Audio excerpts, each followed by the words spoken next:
So morning guys, welcome back on another day. Daniel is going to change or do a major service on a BMW 1 Series. I believe it is an N47 engine, so 2-liter diesel. Major service here in the UK consists of the oil filter, air filter, cabin filter / pollen filter and fuel filter, and also engine oil. So don't throw the stone at me. I didn't made up that, I don't know, service. It's major service. I know it doesn't consist everything, but in some countries are in the major service anyways. And I'm going to do valve cover / exhaust camshaft inspection on this Mazda 6, and then I'll show you what I found. Obviously show the owner what I found. By the way, that 6 which was here with a lot of problems, we fixed it already. It's parked outside. We are just waiting for collection for the customer to come, and yeah, I'll update you if there will be anything.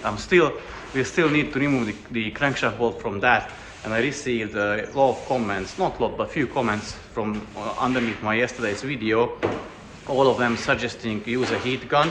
So I got induction heater and I brought blowtorch as well, so we'll try to do that and we'll see how it goes. So wish us good luck, because we definitely will need it. So I have started to remove the things, but I just wanted to make a quick video before I start again. So why we recommend getting the exhaust camshaft inspection or valve cover inspection done instead of just replacing the washers, because as you can see, this is a 2014 model. The valve cover was never off and it has like a lower oil pressure as it should have. So I suspect that there is an oil sludge or maybe solid carbon deposit build up underneath the valve cover. So we will see how the injectors will come out, obviously, and then we remove the valve cover and see the condition underneath, and based on what we find, we will suggest a repair to the owner. But what I believe, even though I haven't removed the valve cover yet, I think that the oil strainer will be blocked and the cylinder head will be quite full of oil sludge / solid carbon particles. Dan just asked where the hell is the cabin filter or pollen filter on these ones, and I told him I already done a video on it. Just go and watch Mr. Nice Guy and have a look where that is. But to be honest, I don't even know myself where that is. I believe it's in the passenger footwell area, but it may be maybe there underneath that cowl, but I'm not sure. He will find out. Dan is a smart guy. Okay, I have tried to remove the injectors with help of a pry bar, but they're not coming out fairly easily. Obviously, I don't want to crack the valve cover, so I'm going to use my homemade professional tool and get them out. So here it is, basically a rod. We put a thread on it. I don't know what the thread size. I can measure, check if you want, and weld it. Okay, rather not to talk about the welding. Let's say we put a nut on it, and now I can use it as a slide hammer for these injectors. So I have removed the valve cover. It is looking fairly clean, and also let me show you the injector washers were replaced, because those are the silver ones. And I don't know at what point. I think the car has 70,000 miles on the clock, so it may have done, or it may have caught early on, which is a good thing. So it is fairly clean from inside. Only problem is that the camshaft is worn. I don't know if you can see from here. Yeah, there is the lip, there is the missing material. So yeah, I'll contact the owner and let him know what we found out. But obviously it needs a new camshaft, and I still think oil strainer replacement. That's why he had a lower oil pressure. So Dan has already changed the air filter and the oil filter. Still the pollen or cabin filter has to be replaced, and the fuel filter. But in the meanwhile, we found out that the inner track rod end or tie rod end has a slight play. So that we will let the owner know, obviously, that it needs replacement. And I found on the side of the tire, yeah, here, it is not looking good, although the threads are quite nice, but it's not a summer tire. So yeah, we'll let the owner know about this one as well. So here is the knock, listen to it.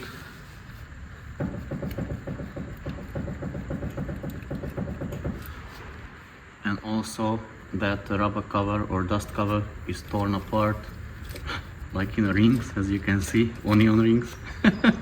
So yeah, we'll let the owner know about it, and it's just been MOT'd. So I think the MOT was done on Friday or Thursday, I'm not sure.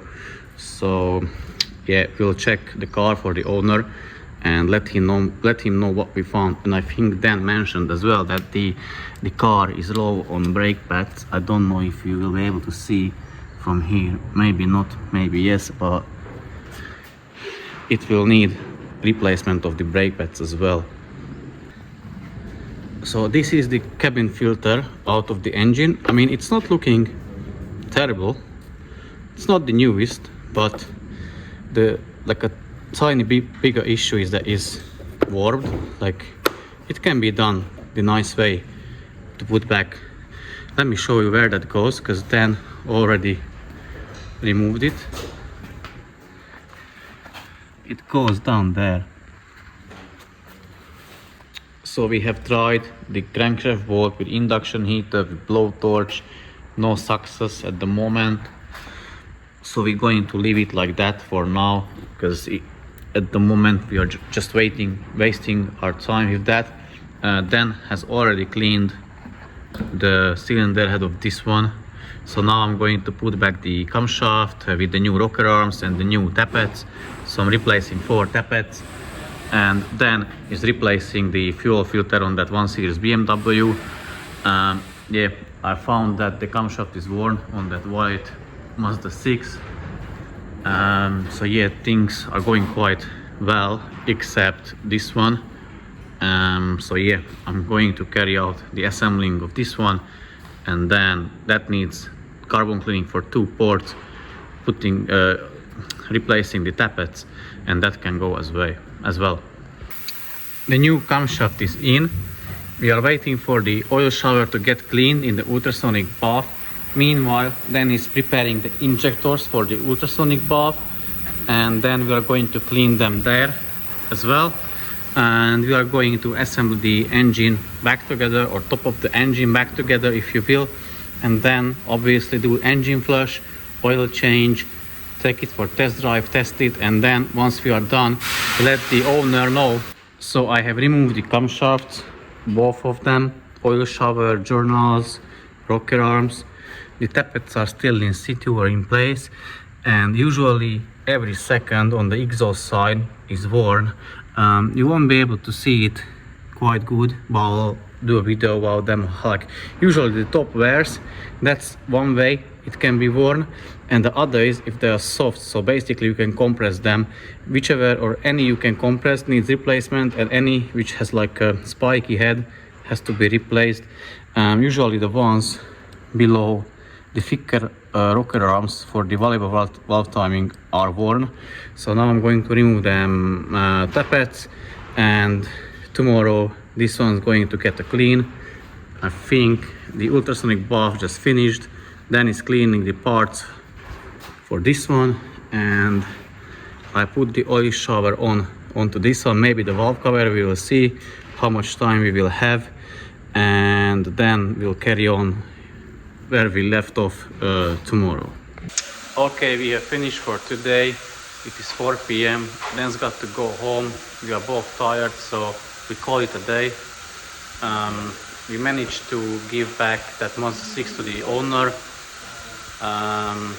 We are halfway done with the other 2 Mazda 6 series. Yeah, so the rest will be done tomorrow. Anyways, carry on watching the channel if you're curious how they turn out. But yeah, thank you very much for watching, and see you soon in the very next one. Take care and bye bye guys.